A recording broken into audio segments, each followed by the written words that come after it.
guys, jadi hari ini kita udah sampai di Benteng Van den Bosch di Kabupaten Ngawi. Yuk ikuti perjalanan kita.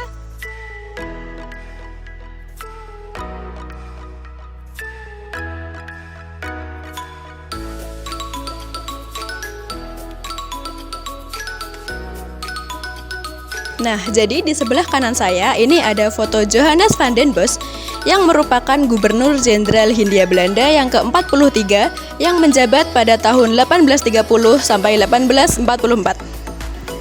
Dan di sebelah kiri saya ada Pangeran Diponegoro, yaitu seorang pahlawan nasional yang memimpin Perang Diponegoro atau Perang Jawa pada tahun 1825 hingga 1830.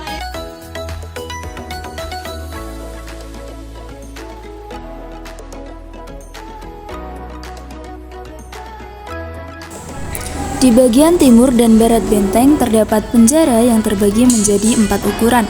Semakin kecil penjara ini berarti hukuman yang diberi semakin berat. Bagian ini merupakan bastion logistik yang dahulu digunakan sebagai gudang logistik atau tempat penyimpanan bahan makanan pokok untuk operasional para prajurit Belanda. Di dalam benteng ini terdapat toilet yang dibangun pada masa kolonial Belanda. Toilet ini dibuat dengan sistem sanitasi sederhana untuk kebutuhan para tentara Belanda, menggunakan teknologi saluran air dan pembuangan yang praktis pada masanya.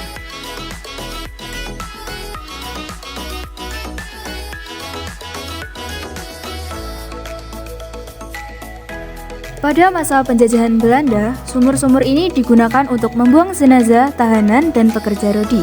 Dan pada masa pemberontakan PKI, sumur-sumur ini juga berfungsi sebagai kuburan massal.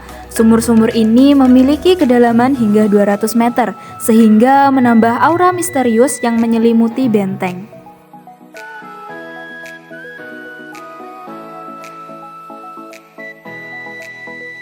Jadi di dalam sini ada makam dari Kiai Muhammad Nur Salim yang merupakan pengikut dari Pangeran Diponegoro. Nah, di belakang saya ini adalah bastion gudang munisi dan senjata. Bastion ini terletak di bastion timur dan selatan dikarenakan ruangannya mempunyai tingkat kelembapan yang sesuai untuk menyimpan amunisi.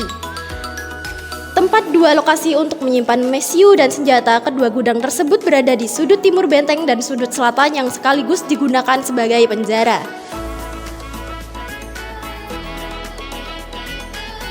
Nah, jadi di belakang saya ini adalah bangunan Barak Perwira yang terdiri dari 3 lantai. Lantai 1 dan 2 digunakan sebagai tempat tinggal, sedangkan lantai 3 yang merupakan bangunan tanpa atap digunakan untuk latihan perang.